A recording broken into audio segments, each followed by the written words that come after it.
Om Swastiastu, Assalamualaikum warahmatullahi wabarakatuh. Shalom, nama budaya, salam sejahtera untuk kita semua. Senang sekali hari ini saya bisa menyapa seluruh sahabat Ganesha yang ada di rumah. Semoga sahabat Ganesha yang ada di rumah semuanya dalam keadaan sehat. Hari ini kita kembali lagi di dalam acara kita podcast O2, obrol-obrol santai dengan bersama Rumah Sakit Umum Ganesha. Tapi hari ini tentu saja saya tidak sendirian. Hari ini saya ditemani oleh salah satu narasumber yang sangat luar biasa sekali. Beliau juga berpraktek di Rumah Sakit Umum Ganesha. Dan teman-teman, sahabat Ganesha semua, saya yakin tidak asing lagi dengan beliau. Beliau adalah Dr. Iwayan Eka Arsana M.Biomed SPKJ. Kita sapa saja. Selamat pagi, dokter. Selamat pagi, sahabat Ganesha ya. Apa namanya itu? Sahabat Ganesha. Sahabat Ganesha, oke. Ya, selamat pagi semuanya. Ya, tadi sudah diperkenalkan gitu ya. Nama saya dokter, lengkapnya ya. Kalau misalkan mau lengkap itu Dr. Iwayan Eka Arsana, Magister Biomedik, Spesialis Kedokteran Jiwa gitu ya. Dan lebih terkenal sih nama saya itu bukan Eka, tapi Bobby. Mungkin ada yang sahabat atau sahabat Ganesha semuanya ya yang ada di Gianyar atau dimanapun itu mungkin lebih kenalnya Dr. Bobby begitu ya. Lebih kerennya gitu Dr. Bobby gitu ya.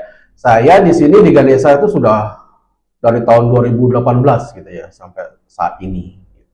Ya. Ya, dokter, terima kasih dok udah datang di podcast hari ini dok. Terima kasih sudah diundang gitu.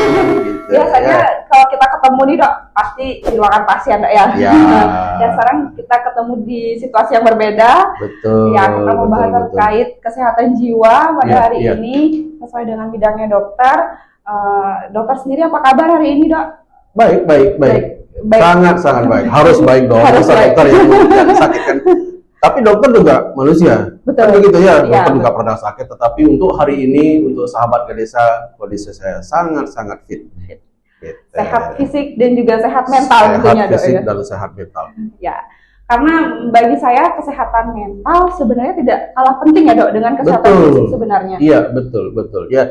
Jadi teman-teman semuanya harus juga memahami ya. Di samping fisik kita juga harus memiliki suatu kesehatan dengan mental. Nah mungkin teman-teman juga harus menyadari bahwa apa sih sehat itu udah dulu. Ya perlu diketahui di sini ya. WHO mengatakan sehat itu ada beberapa, yaitu sehat fisik, sehat mental, sehat sosial, dan sehat spiritual. Salah satu saja kita tidak sehat, ya sudah kita dikatakan disebut sakit. Nah, sehat mental itu apa, teman-teman semuanya atau sahabat Ganesha ya? Sehat mental itu bagaimana kita menyadari diri sendiri, itu penting. Bagaimana kita mengolah diri sendiri mampu untuk beradaptasi dengan lingkungan di mana kita ada. Mampu menghidupkan diri kita sendiri dengan cara kita sendiri. Seperti itu ya. Misalkan dalam suatu lingkungan yang ada di masyarakat apapun yang terjadi, ya kita bisa bersosialisasi gitu ya. Itu pentingnya sehat mentalnya, seperti itu.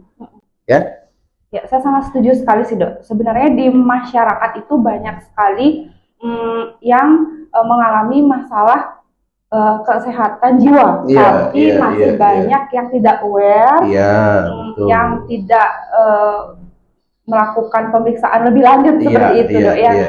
Seperti saya pernah membaca nih dok di sebuah artikel sudah lama sih nih dok. Ada salah satu pabrik figur, udah lama nih, terdiagnosa manic bipolar disorder. Mungkin masih sangat awam sekali apa sih itu manic bipolar disorder dan kemungkinan sih di masyarakat banyak terjadi seperti itu. Betul. Kitanya yang maksudnya masyarakatnya tidak terlalu ngeh lah kalau itu adalah sudah mulai mengarah ke gangguan jiwa. Iya. Mungkin begini ya, kita harus mengetahui dulu apa sih sehat jiwa. Gitu ya, apa itu gangguan kejiwaan gitu dulu ya. Nah, ketika kita mengalami stres, ketika kita mengalami distress dan ada disability, jadi itulah yang disebut dengan gangguan jiwa. Misalkan stres diputus pacar, distress kita menjadi sedih, disability kita menjadi makan minum nggak mau, mengurung diri, bahkan percobaan bunuh diri. Nah, itulah yang disebut dengan gangguan. Nah, untuk kasus kita yang marak ada di Bali atau di Indonesia ini kan cukup banyak gitu ya, yang disebut dengan bipolar gitu ya. anak-anak SMP, SMA, mahasiswa banyak banget itu yang mengalami suatu bipolar. Dan mereka sendiri yang aware sebenarnya terhadap kesehatan mentalnya gitu. Tetapi keluarga yang tidak mau untuk memberikan support, paling tidak mengantarlah mereka ke profesional kesehatan jiwa gitu ya. Nah, bipolar kata B, kita harus memahami dulu. B berarti itu kan dua. Berarti dia ada dua kutub di situ ya, teman-teman sahabat Ganesha harus mengetahui ini ya. Bipolar itu ada dua kutub. Yang pertama itulah kutub negatif. Yang kedua kutub positif. Nah, kutub negatifnya dia depresi, dia sedih. Kemudian ada kutub positif, dia bergembira, happy berlebihan gitu ya. Dan di antara kutub itu ada fase tenangnya. Sering remaja kita mengatakan moodku kok swing ya dok? Ya, Nah, sering mood swing ya, mood swing itu. Bahkan mageran itu luar biasa. Nah, kenapa seseorang itu menjadi bipolar? Itu dulu deh. Ya, kita balik flashback lagi ke belakang. Nah, kita menghadapi pola asuh yang bagaimana? Bapak ibu yang tidak pernah menanyakan bagaimana kabarmu nak, gitu ya. Hanya itu sebenarnya. Iya, sebenarnya hanya karena dituntut saja. Kamu harus menjadi juara, kamu harus ranking, kamu harus. Tetapi orang tua kita yang tidak pernah menanyakan ke anak-anaknya gimana kabarmu, kondisimu gimana, itu selalu dituntut saja. Dan pada saat SD, SMP terjadi bully. Nah, sehingga pasien-pasien seperti ini akan merasa dirinya udah kok aku begini ya, kok aku tuh tidak ada yang menghargai sama sekali ya. Nah, muncullah keluhan-keluhan bipolarnya. Nah, keluhan bipolar itu bisa terjadi dari remaja. Ya, saya punya kasus itu anak SMP, anak SMA, mahasiswa paling banyak gitu ya menghadapi bipolar. Ciri-ciri orang bipolar itu bagaimana? Dia sedih, tapi dia tidak tahu kenapa sih saya sedih ya. Ya, teman-teman juga harus mengetahui kalau misalkan sedih kan kita pasti akan merasakan bahwa gara-gara ini saya sedih, gara-gara diputus pacar. Tetapi orang bipolar itu sedihnya itu dia tidak tahu kenapa dia sedih. Tiba-tiba aja perasaannya sedih gitu. Dan sedihnya kadang-kadang berlebihan. Itu orang bipolar. Kemudian mager, nggak pingin ngapa-ngapain gitu. Bahkan ini ada botol gitu kan. Kita haus, kok males ya ngambilnya. Padahal sedekat itu. Dan ketika misalkan fase depresi muncul, ketika dia makan, dia merasa capek banget makan. Kadang-kadang dia berpikir, tuh munyah itu kok capek banget. Ada nggak makan yang bisa langsung kita makan, langsung masuk ke lambung kita. Dia merasa luar biasa capeknya, mager dia seperti itu. Nah, kemudian di antara depresi ini, dia senang sekali untuk melukai diri sendiri. Ya, teman-teman pasti akan menyadari dia, ada yang cutting-cutting. Ya, dan banyak pasien saya yang mengatakan itu adalah ngubarkut katanya. Ya, tahu kan ngubarkut ada di tempat kita beli apa gitu kan ada itu. Nah, itu sering banget terjadi pada pasien-pasien yang mengalami bipolar ngubarkut gitu ya. Kemudian dia senang banget untuk berpikir lebih baik mati aja ya gitu. Misalkan dia naik motor kemudian ketemu mobil yang besar gitu, enakan ya kalau misalkan aku loncat nabrak matilah, masalah itu hilang tanpa alasan.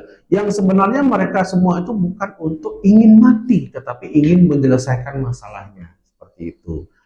Nah, di samping itu dia ada fase misalkan ada nggak teman-teman menyadari diri sendiri ketika misalkan check out di Shopee ya, kok enak banget ngeklik ya, banyak banget barang yang kita beli, kemudian datang-datang, kok ini ya banyak banget ya. Nah, itu pasti apalagi cewek cewek itu banyak banget gitu kan, kan ngeklik banyak banget, kemudian datang barangnya kok banyak banget barangnya yang datang. Nah, itu jangan-jangan ada fase hipomanik atau manik pada pasien bipolar gitu.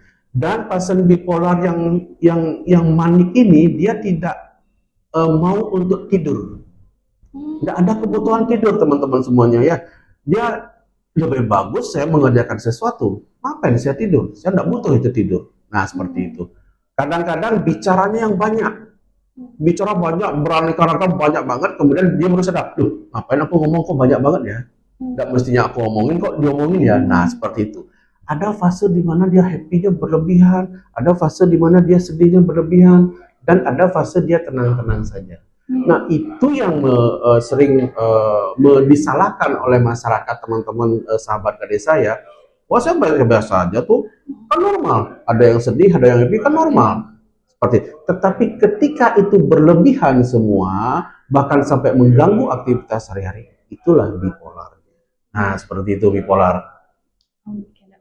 Kalau misalnya nih dok, saya lihat di sekitar gitu, dari mana saya bisa menilai bahwa seseorang itu sedang mengalami manik bipolar? Bipolar. Iya. Oke, ya. Secara Secara kasat ya, mata ya, kata-kata kasat ya. mata ya.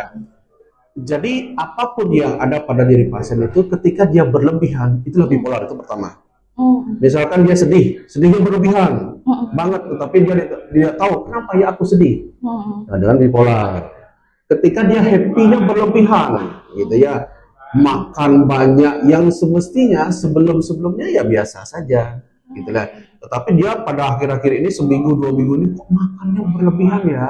Kemudian dia tidak butuh tidur, aktivitasnya berapi-api. Bahkan ada pasien bipolar yang sebenarnya dia tidak bersih-bersih, tetapi pada saat momen maniknya muncul, dia bersih-bersih dia. Rapi semuanya bersih, bahkan sampai malam pun dia bersih-bersih. Nah, itu berlebihannya. Tetapi teman-teman juga harus menyadari bahwa ketika pasiennya sendiri dia tidak menyadari dirinya manik bipolar aja seperti itu. Kadang-kadang teman dekatnya yang menyatakan, loh kamu kok berubah ya dari sebelumnya yang kan kamu diam saja kok tiba-tiba kamu berubah menjadi happy-nya, jadi aktif gitu ya. Nah, barulah dia ngeh, loh iya ya aku kok begini ya. Nah, seperti itu kira-kira ya. Iya dok, kok misalnya nih dok, seandainya saya melihat seperti itu, sahabat Ganesha di rumah juga melihat situasi seperti itu, apa sih yang harus kita lakukan, penanganan awal dan juga penanganan lanjutan yang bisa kita lakukan? Iya. Untuk keluarga yang seperti itu sering banget dikatakan menstigma pasien-pasien seperti itu. Kadang-kadang dikatakan kamu sih lebay banget, keterlaluan kamu, seperti itu ya. Hindarilah kata-kata seperti itu. Karena apa? Ketika ada keluarga kita yang berbicara seperti itu pada pasien bipolar, dia akan merasa, aku kok tidak ada yang mendukung ya, merasa rendah diri, aku kurang, semuanya kurang di aku gitu jadinya. Jadi kita harus memahami bahwa bipolar itu tidak seperti itu. Gitu ya. Janganlah menstigma orang bipolar ketika pada saat itu lagi full blown ya bipolar. Ajaklah bercerita dia. Yang paling penting di sini adalah bipolar itu kan gangguan. Makanya harus konsul ke profesional kesehatan jiwa, gitu ya.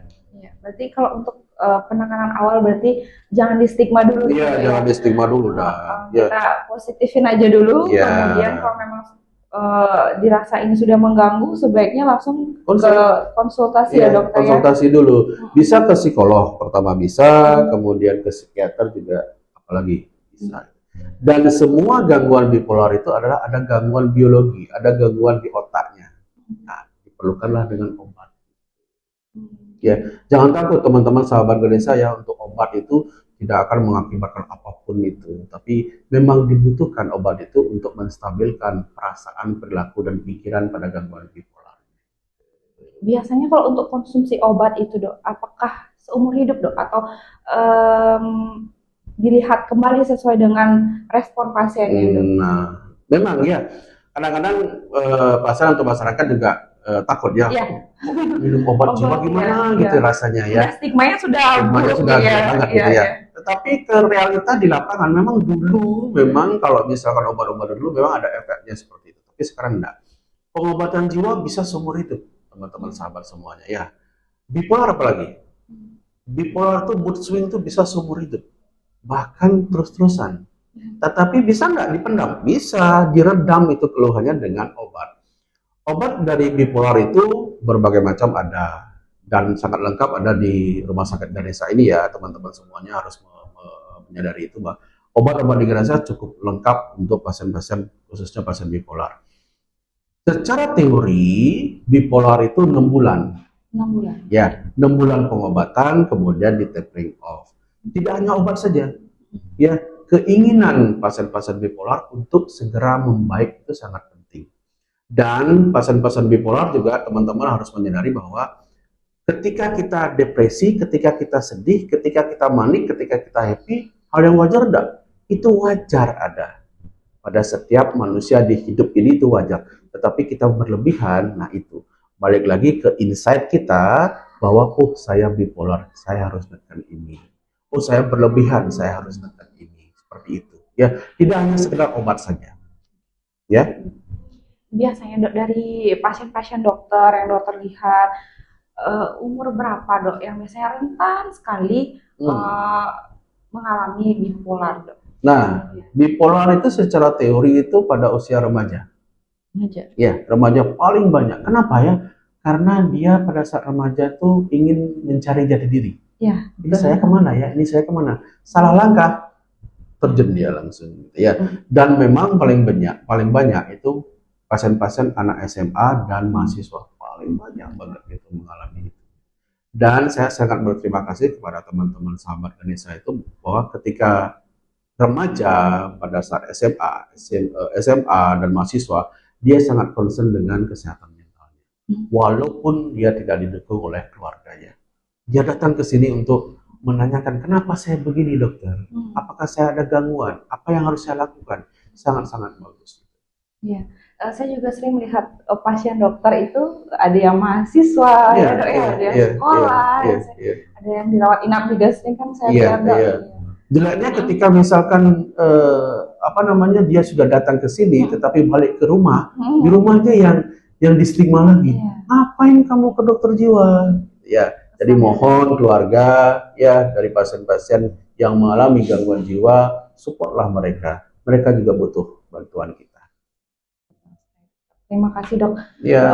Banyak sekali pertanyaan sebenarnya, keterbatasan waktu dok. Iya betul sekali dok. Sebenarnya kalau ngomongin tentang psikiatri, tentang kesehatan jiwa itu nggak ada habisnya dan sangat menarik untuk dikulik sebenarnya dok ya. Iya, karena jiwa itu kan memang dari kecil juga ada. Dari kecil sampai tua pun kita ada jiwa. Iya. Dan juga banyak sekali pasien-pasien yang awalnya tidak ada di konsul dengan jiwa, tiba-tiba ada masalah ternyata di kejiwaannya setelah kita kaji sekian hari ternyata ada psikisnya di situ.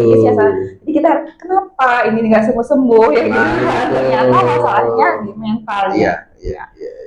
Sebelum kita akhiri nih dok, pertemuan kita hari ini, dokter ada pesannya mungkin kepada sahabat Ganesha yang ada di rumah terkait kesehatan mental. Ya, kesehatan mental itu penting ya teman sahabat Ganesha semuanya. Di samping kesehatan fisik, kesehatan mental itu luar biasa akan mendukung kita ke arah yang menjadi lebih baik.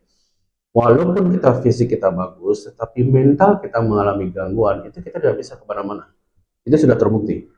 Kita enak, kita senang, tetapi mental kita mengalami suatu gangguan, kita tidak bisa berbuat apapun.